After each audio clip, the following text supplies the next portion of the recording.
donc ni tey dañu daje woon fii ci gouvernance doon def benn atelier boo xamante ne ni dafay dolli xam-xam les acteurs locaux surtout collectivités territoriales yi ngir ñu gën a mën a akimoo li nga xamante ne ni mooy ressources yi nga xam ne dina provenir ci exploitation gaz. Donc atelier boo xamante ne waa ITIE mooy initiative pour la transparence dans les industries extractives ITIE bi nga xamante ne ñëwoon nañ fi yàggul dara defoon fi un comité régional de développement partagé ak acteurs yi fi nekkoon yëpp résultats yi nga xamante ne ni dans le cadre d'un rapport bi ñuy def chaque année lépp li nga xamante ne mooy wàllum chiffre données résultats ci wàllum exploitation ci mbirum secteur extractif donc gaz pétrole mine ak lépp lu ànd ak moom. Donc bi ñu defee CRD boobu noonu acteurs yi fi nekkoon dañu sàkku woon ci ñoom ñu ñëwaat fi ngir yokku leen xam-xam dolli leen xam-xam préparer leen ngir ñu gën a mën a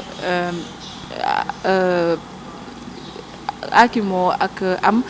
ressources yi nga xam ne dina génn ci wàllu gaz bi. Comme ni ma ko waxee yàggatul dara plateforme bi elle est déjà visible au niveau des larges des côtes de Saint-Louis. Donc ñu wan leen naka la ñuy def ngir mën a am bénéficier ci fiscalité locale bi am ci part de marché yu gën a bénéficier waat ci RSE bi nga xam ne entreprise yi fii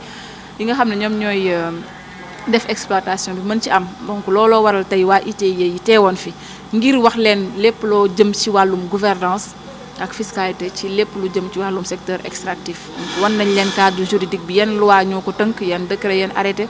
wan nañ leen également opportunité yi nga xamante ne war nañ ko mën a tirer ci li ñuy wax contenu local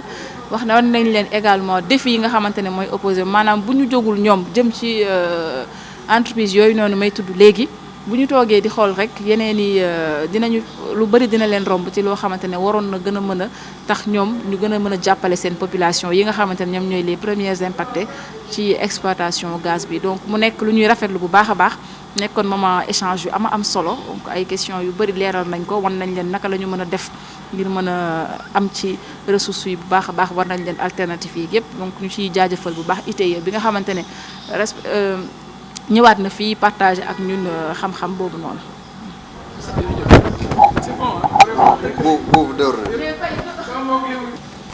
Nous étions réunis ce matin dans le cadre d'un atelier de renforcement de capacité, de mise à niveau, à l'initiative de l'ITIE qui, il faut le rappeler, à la suite du comité régional de développement,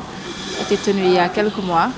Est sorti une recommandation des acteurs, qui était un fort moment déjà d'échange avec l'ensemble des acteurs et des parties prenantes par rapport à l'exploitation des ressources minières, particulièrement gazières pour la région de Saint-Louis, qu'il fallait une session de mise à niveau des élus locaux, des opérateurs économiques sur le contenu local et sur les opportunités qu'elle offre. Parce que l'analyse des données, des conclusions du rapport de l'ITIE 2020 a fait ressortir quand même une faible part de captation des ressources par rapport aux fournisseurs, surtout locaux. Donc aujourd'hui, il s'agissait de venir leur faire part du cadre juridique global du secteur extractif par rapport à la territorialisation des politiques publiques, mais aussi et surtout leur présenter la fiscalité locale, les défis qui s'ouvrent aux collectivités territoriales pour les préparer davantage à pouvoir capter, comme je l'ai dit tantôt, toutes les opportunités qu'offre le contenu local. Et vraiment, ce fut une session d'échange fructueuse avec beaucoup de zones d'ombre qui ont été éclairées. L'ITIE a également proposé des alternatives qui contournent un peu le cadre légal pour permettre aux collectivités territoriales